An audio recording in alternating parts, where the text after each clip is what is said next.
사도행전 7장 말씀인데요. 네, 사도행전을 좀 정리하고 또 중간 정리를 한번 해봤으면 좋겠습니다.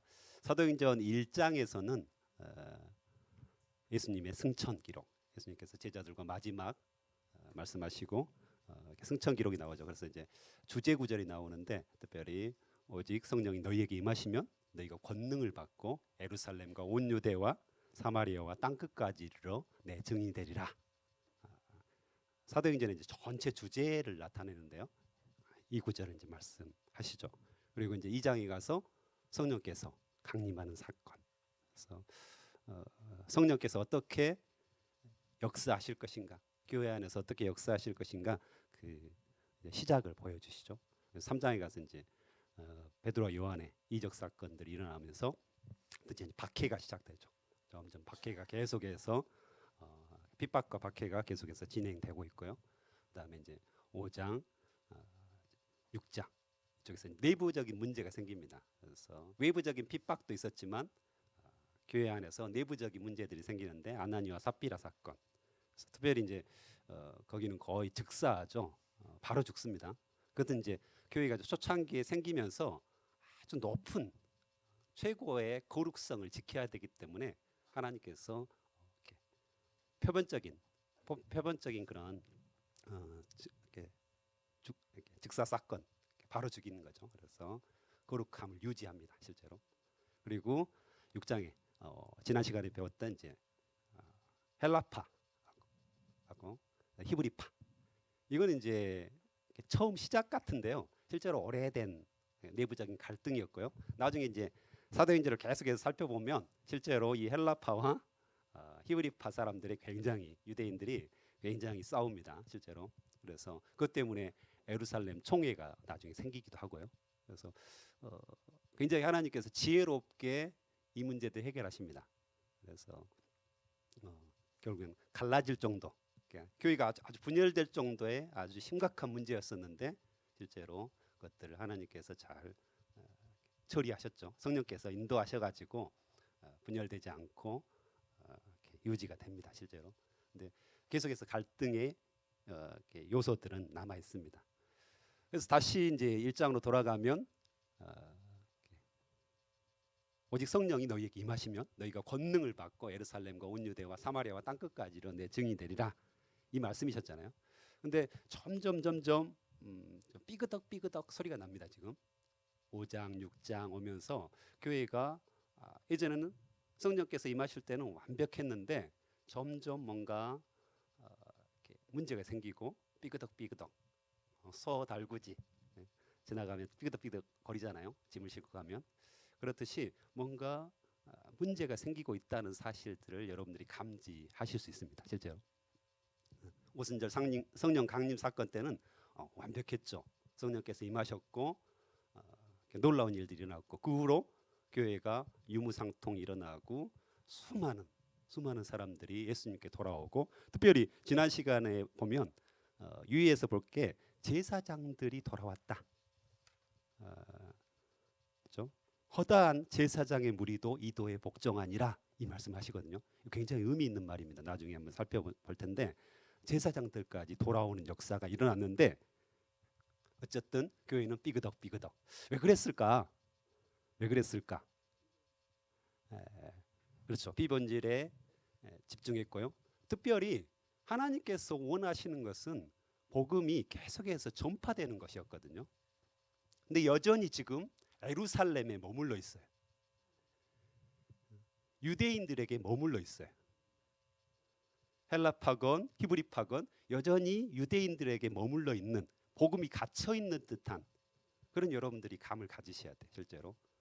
그래서 성령께서 계속해서 역사하셔서 복음을 확산시키고 모든 민족에게 확산을 시키려고 하는데 너무 좋은 거예요.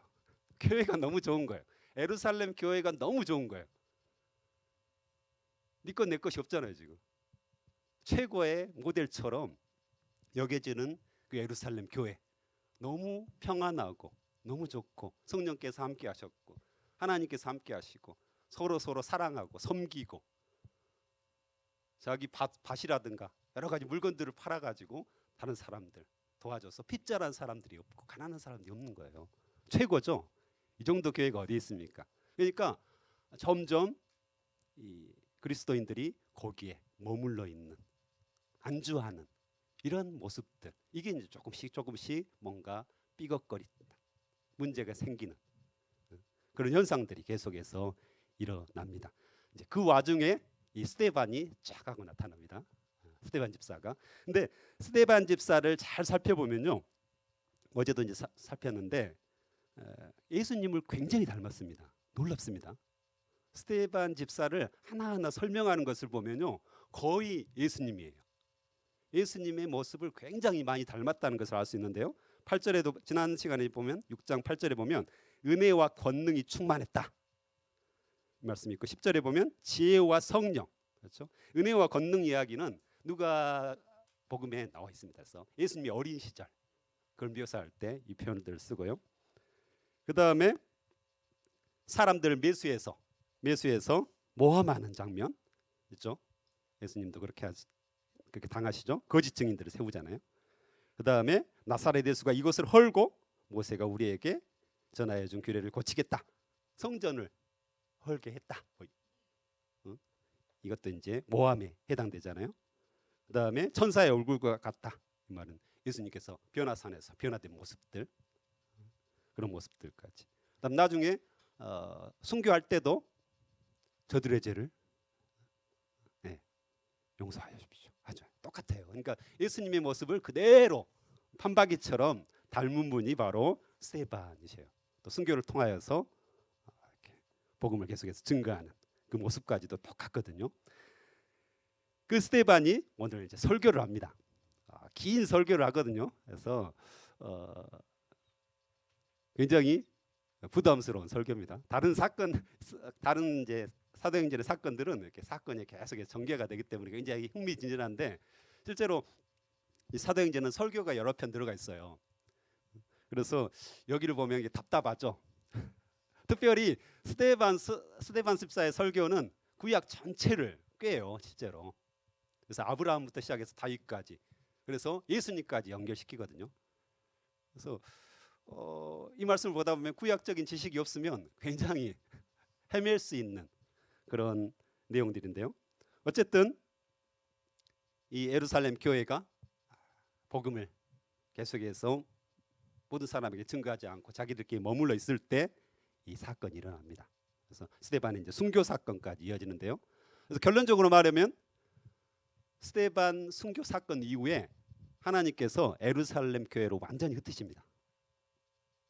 이렇게 좋은 교회를, 이렇게 아름다운 교회를 하나님께서, 성령님께서 치셔가지고 완벽하게 흩었다고 나오거든요. 8장에 보면. 그래서 사도들 외에는 모든 성도들이 뿔뿔이 흩어집니다. 그래서 비로소 이방인들에게 복음을 증거하게 되거든요. 그 이유가 바로 이 설교 속에 드러나 있습니다. 그래서 처음에 이제 아브라함 이야기부터 스데반이 쭉 하거든요. 아브라함 이야기부터. 그래서 아브라함에게 약속을 하시죠. 5절에 보면 그와 그의 후손에게 소유로 주신다고 약속하셨다. 그래서 갈대아 우르를 따라서 하란을 떠나서 가나안 땅에 들어오게 하는 이 과정들을 쭉 이야기하면서 약속하셨다라고 분명하게 이야기하죠. 아브라함이 이제 고향과 친척집을 떠났을 때는 굉장히 생존에 문제가 생깁니다. 그 당시에는 이렇게 가족끼리 군대를 형성해서 가족을 보호하는 그런 족장 시대였습니다. 그래서 자기 마을, 자기 고향을 떠난다는 것은 곧 죽음을 의미합니다. 지금처럼 이렇게 여행이 자유화되지 않는 시대였기 때문에 어떤 지역을 떠나면 바로 몰살당할 수 있습니다. 그렇기 때문에 이 아브라함이 굉장히 하나님께서 떠나라 했을 때 떠나는 게 쉽지 않았을 거라는 거죠. 실제로. 그래서 결단하고 하나님을 믿고 떠나게 되죠. 그래서 언약과 약속을 받는데요. 언약과 약속을 받아서 중요한 이제 언약이 그거죠. 창세기 12장에 보면 땅의 모든 족속이 너로 말미암아 복을 얻을 것이다. 이거죠. 너로 말미암아 복을 얻을 것이다.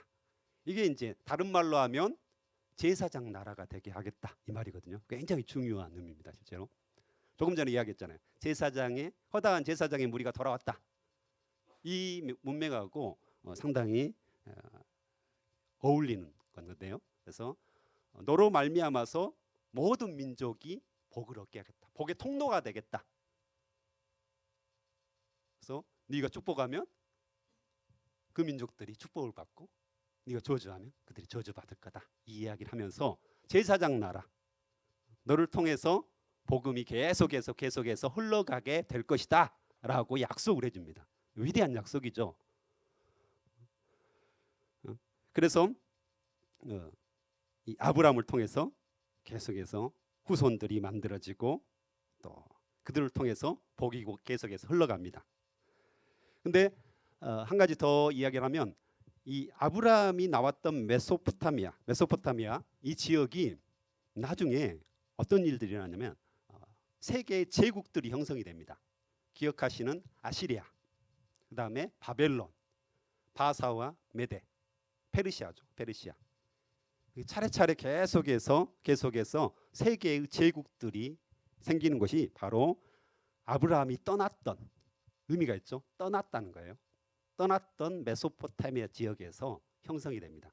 즉 힘의 논리를 앞세우는 나라들, 약육강식의 나라들이 지배하는, 지금도 역시 마찬가지죠. 그래서 예수 그리스도를 믿지 않는 사람들은 힘의 논리를 씁니다. 그래서 미국도 군사력, 제국주의적인 군사력을 가지고 세계를 지배하려고 하죠. 똑같습니다.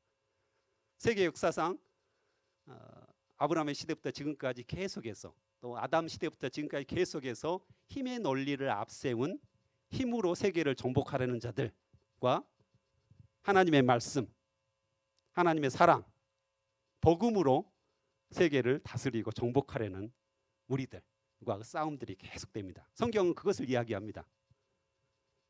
그 싸움을 이야기하거든요. 그 계속 싸움을 이야기하는데 결국에는 하나님 나라가 이길 것이다 이 말을 하는데요. 이제 순간순간 우리가 죄를 지음으로 말미암아서 패배하는 그런 모습들이 계속 있는데, 어쨌든 이 아브라함에게 모든 족속으로 복을 얻게 하리라 너로 말미암아서 이렇게 이야기를 하시죠. 그러면서 이제 하시는 작업들이 뭐냐면, 자, 나라의 3요소가 뭐죠? 나라의 3요소가 있습니다. 나라를 구성하려면, 국가를 구성하려면 세 가지 요소가 필요합니다. 배웠죠? 여러분들이 초등학교 때 배운 건데, 국민, 주권, 영토 많이 들어보셨죠? 그래서 국민, 주권, 영토를 하나님께서 이 땅에 만들기 시작합니다. 아브라함을 통해서 국민을 만들기 시작하는데요. 그게 이제 오늘 7장 전반부에 나와 있습니다. 국민을 만들기 시작합니다. 하나님 나라의 국민. 그래서 하나님 나라의 통치를 위해서 대리 통치자들, 제사장들을 계속해서 만들어내는데요. 그래서 국민을 만들기 시작합니다. 그래서 특별히 만드는 방법 중에 하나가 애굽으로 피신을 시킵니다.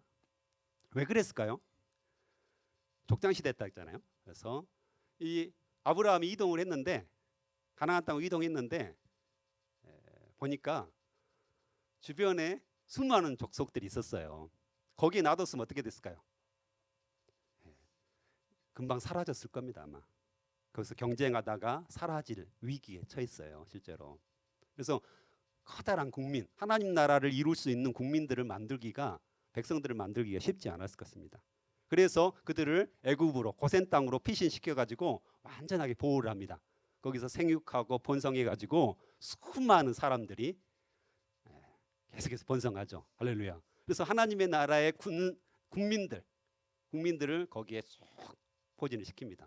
그래서 엄청난 사람들이 생기게 되죠. 그래서 드디어 이제 국민들이 다 생기게 됩니다. 하나님께서 그들을 통하여서 통치할 수 있는 그런 나라죠. 그래서 17절에 보면 그 이야기가 나옵니다. 하나님이 아브라함에게 약속하신 때가 가까움에 이스라엘 백성이 애굽에서 번성하여 많아졌더니, 엄청나게 번성한 거죠. 그 와중에 이제 할례 언약도 행하고요. 할례는 이제 하나님의 백성임을 나타내는 증표이죠. 그래서 이 애굽 땅에서 하나님의 백성, 하나님의 국민을 계속해서 만들어내십니다. 그래서 이제 드디어 이들을 데리고 무엇을 하시려고요? 하나님 나라를 만드시려고. 이들이 제사장이 돼가지고 많은 사람들에게 복을 주는 복의 통로가 되어서 하나님 나라를 만드시려고 그렇게 작정을 하시고 커다란 국민들, 백성들을 만드는 거죠. 그 과정에 이제 모세의 이야기가 나오는데 모세는 어때요? 처음에 왕족 교육을 받습니다.